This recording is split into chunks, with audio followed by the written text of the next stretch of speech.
from the Fox 5 studios, this is Silver State Sports Live. And I love seeing the quotes from Al Davis all over the building. You know, I think my favorite is that the greatness of the Raiders lies in its future. I think that's such a cool quote to really say the best is yet to come. And I think that's a quote filled with hope, and I love walking by it every day. So. It's been a couple busy days at the Raiders practice facility in Henderson. Voluntary off-season workouts have officially begun. Yesterday, projected #1 overall pick, Heisman Trophy winner Fernando Mendoza was in the building for his 30 visit. Today, veteran quarterback Kirk Cousins had his introductory press conference. The 37-year-old vet spent his last 2 seasons in Atlanta. Now, Kirk Cousins begins a new chapter here in Las Vegas. Cousins reportedly signed a 5-year, $172 million deal, but the contract could also easily wind up being just a 1-year rental, one that will most likely be associated with mentoring a young rookie, quarterback Fernando Mendoza. Today, Kirk was asked if there were any similarities between his play and Mendoza's. Well, I didn't win a national championship or a Heisman Trophy, so I sure would have loved to have that, but I think he's at his stage. He's much ahead of me. But if you're talking about playing with timing, playing with accuracy, wanting to understand things, have good vision of the field, good feel for the position, those are traits that I've always tried to pride myself on, and being accountable to your teammates. And I haven't studied Fernando, but from the little bit I've observed from a distance watching games, I'm a Big Ten guy, watch Big Ten games. I think he has a lot of a natural feel for the position. Well, wouldn't we all like a Heisman and a Natty? Now, Cousins has did pretty well for himself in the NFL. Take a look at this fruitful NFL career he's had in 14 seasons in the league. A quarterback record of 88, 77, and 2, completion percentage over 66%, over 44,000 passing yards, and look at that touchdown to interception ratio, 298 to 131. For context, Cousins is 15th all time in passing touchdowns and only 2 behind John Elway for 14th place. And joining us on site from the introductory press conference, we find Mariah Janos. Mariah, Kirk Cousins spoke with the media today for the very first time here in Vegas. What's your big takeaway from the presser? Yeah, he's excited for this opportunity. He was really preaching closing out strong, finishing his career out strong. Obviously, he's been a bit of a journeyman, a bit all over the place, but you just mentioned those stats.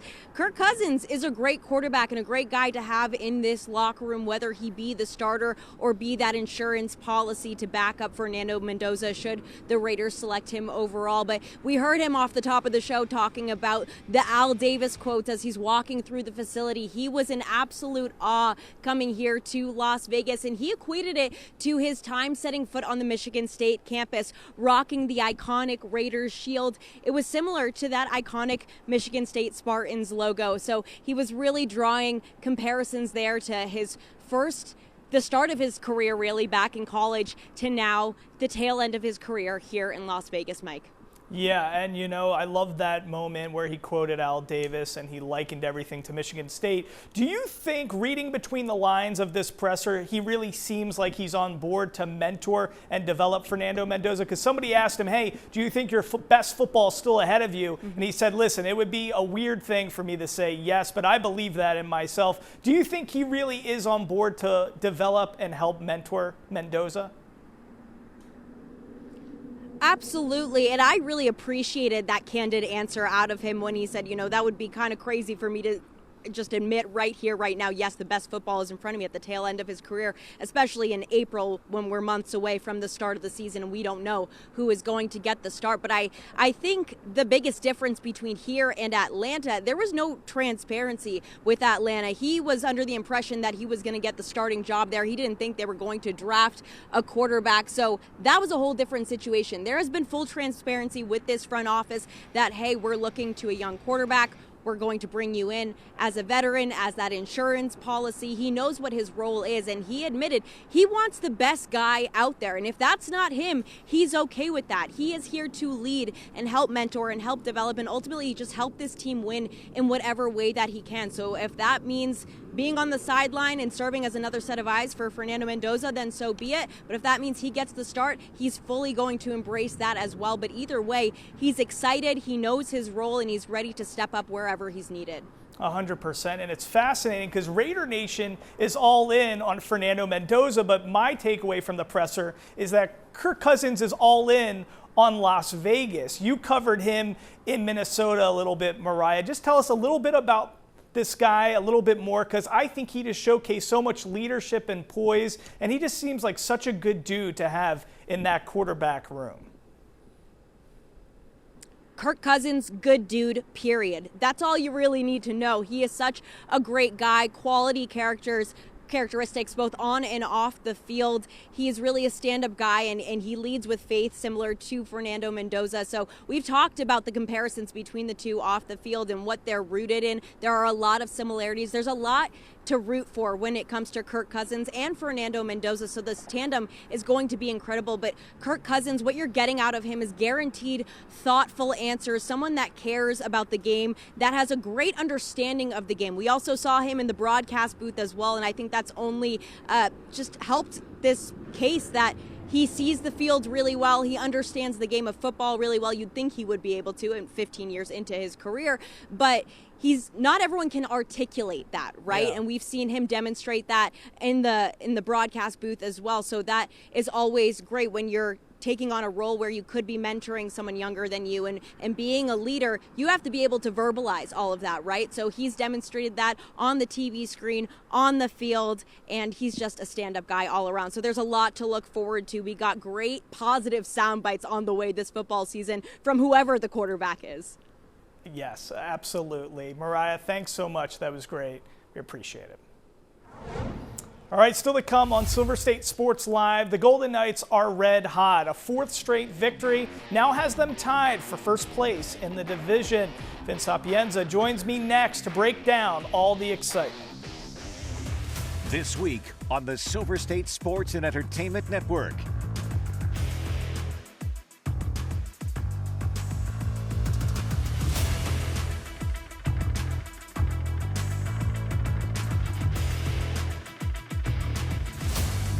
Your Triple SEN lineup is sponsored by AAA Roadside Assistance.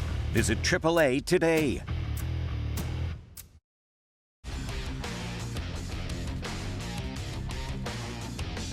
You're watching Silver State Sports Live.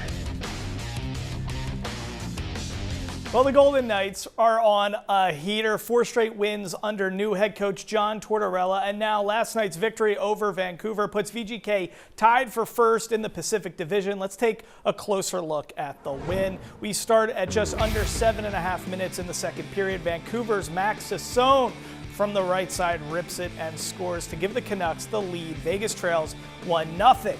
Now 3 minutes later, the guys in gold with the response, back up to Shea Theodore, skipping it over to Brayden McNabb. McNabb with the wrist shot finds Twine from the left wing to tie it at 1 for his 5th goal of the season. And fast forward to the third period with under 8 minutes remaining. Great defensive pressure by Cole Smith. Jars the puck loose.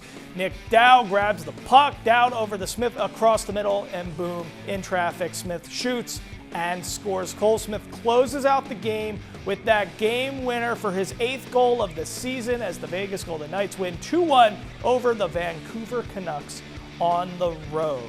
Now Tuesday's win against Vancouver is Vegas's 4th straight win under head coach John Tortorella and cemented the 3-game regular season sweep over the Canucks. Taking a look at the Pacific Division standings, Edmonton sits atop of the Pacific with 39 wins and 88 points. Meanwhile, the guys in gold not too far behind, looking to hold on to the 2nd spot in the division, with Anaheim right on their heels with 87 points. Here's Coach Tortorella after the game. We didn't give them much. I thought their goaltender played really well. But it's just one of those games that it can get away from you. And that's what I like about our team. They stayed with it. Smitty scores. Good teams win those games, where teams that don't get there in the end lose those games. So to me, it's a good sign for the hockey. Yeah, let's bring in our resident hockey expert, the one, the only, Vince Sapienza. Vince, thanks for being here. So a big one last night. I like what Torts said right there. An ugly win, but sometimes you got to win those ugly ones. We're on a 4-game win streak under this new head coach. Vegas tied for first now in the Pacific. For me last night, it's all about finding a way to win in those critical games, whereas just maybe a month ago, you're not winning that game, Vince. So tell us, do you think fans should be jumping on board right now the Torts train? Absolutely. It's all aboard the Torts train. But here's the thing. Nobody who watched that game last night is going to be like, wow, that is a John Tortorella brand of hockey. Or is it? So when John Tortorella gets to the team, he obviously provides a spark. He says there's going to be a new mindset, play faster. Okay, how long is that going to last? Well, when you have a game like you did last night in Vancouver where it was just plain ugly, things were hard to come by, and then you get the goal that happened in the third period. Cole Smith, there's buy-in, Mike, and then there's proof of concept. Cole Smith doing everything John Tortorella has been preaching, not just in his time here in Vegas, but as a head coach in the National Hockey League, turning defense into offense, getting on the forecheck, pressuring, causing a turnover, and then being the recipient of a beautiful pass, and he finishes with the goal. That is John Tortorella hockey in a nutshell. If I were to be a betting man, he is replaying that goal and that play over and over and over today as the team gets ready to take on Seattle tomorrow night and moving forward into the postseason, because you're going to have games that are tight. You're going to have games that are close, and you're going to have games that are going to be decided on little detailed plays like we saw Cole Smith in the third period. I think proof of concept is starting to show itself for the Golden Knights, and that's where the buy-in truly comes in. Okay, so now in the back office, you and I were talking about this earlier. Not only are we aboard the Torts train, but now I guess pushing the conversation further, how sustainable is the Torts train? Because that's the key question here. 4-0 run right now, but is this sustainable? It goes back to that proof of concept for me. When you see what Cole Smith do, and I don't want to make too much a big deal about one goal, but this is a fourth-line player that has 2 goals for the Golden Knights, 8 on the season, a grinding type role. He played a little more than 9 minutes of hockey in the game, but he proved that every single second of his shift meant something. And when the rest of the guys, specifically the top of the lineup, seeing those kinds of plays being made, the grinding that's going on, that is playoff hockey in a nutshell. And that's the type of play that can carry a team. That can be the reward, if you will, for the bench as the Golden Knights look to make a postseason push. Because, again, I've talked about it a lot with this team, a confident arrogance, a positive arrogance with this team, Mike. And so when they get to postseason, they flip that switch and they understand what it's going to take. Yeah. Those are the plays. And when you start seeing guys contributing on that fourth line, I mean, that's what you need when it comes to playoff hockey. Last question for you here. Of course, another win, another night with Carter Hart in goalie. What do you think? Has Vegas and Tortorella found an answer in Carter Hart? So he only faced 11 shots on goal in Vancouver. He was not overly busy. The one goal he did give up was a bit of a softie. He was very unhappy with that one that did go in. So that's the negative. The positive is he is building confidence. After nearly 3 months off from injury, he is getting back in a routine. He's started 3 straight games, 3 straight wins. You cannot overstate the comfort that John Tortorella has with Carter Hart with only 4 games left. I would imagine Carter Hart is going to get at least 3 of those starts. And again, if I'm a betting man, he is your day 1 postseason starter for the Golden Knights. All right, there you go. Great stuff, Vince. Thank you so much. Guys, now let's go to the diamond as the A's are taking on the Yanks in New York. Bottom of the second, 1 out. Ahmed Rosario on the first pitch of the at-bat. He goes yard. Booms this shot almost to the second deck in left field, 399 feet to be exact. The A's trail early 1-0 to the Yankees. Now we go to the top of the third. 2-2 count, 1 out, runners on second and third with the 2025 Silver Slugger and AL Rookie of the Year, Nick Kurtz at the plate. Look what he does. He hits one to the right center gap for a 2 RBI double, bring in Jeff McNeil and Max Muncy to get the 2-1 lead for the A's. Now the A's aren't done yet in that inning. Tyler Soderstrom with 2 outs, 1-2 count. Kurtz at second rips one fair along the first baseline. Kurtz scores off that double. A's lead 3-1. Then we go to the bottom of the 8th with the A's looking to stay ahead in the game, but Rosario again has different plans.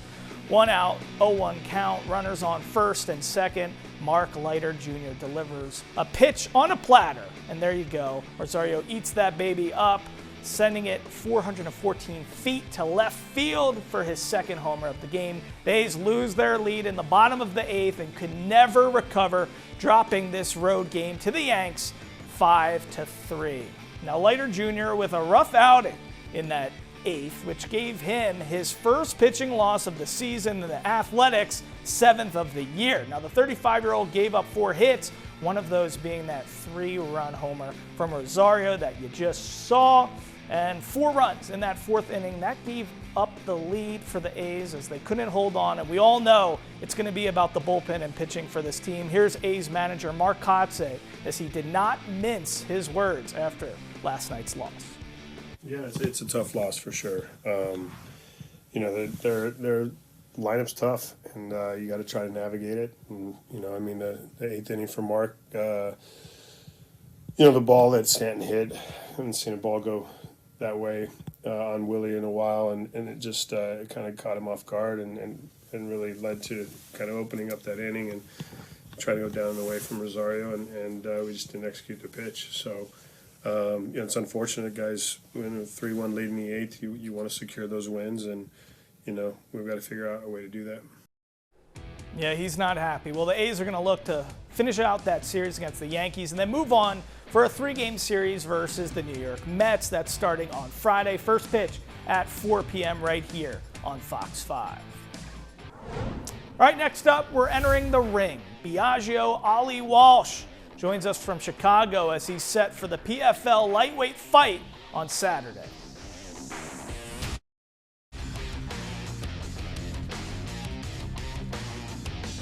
You're watching Silver State Sports Live. Biaggio Ali Walsh is much more than just the grandson of the late great Muhammad Ali. He's an up-and-coming extreme couture prospect taking the mixed martial arts world by storm. And this Saturday, Ali Walsh is seeking his 2nd straight win as he faces Deshaunde Harris Moore in a Professional Fighters League lightweight fight at Wintrust Arena in Chicago. And there he is, Biaggio. Good to see you again, man. Thanks so much for coming on the show. Yes, thank you for having me, of course. Of course, man. We're happy to have you. So tell us, how are you feeling ahead of this big fight on Saturday? I'm feeling great. My weight's great. I put in all the work. Training was great.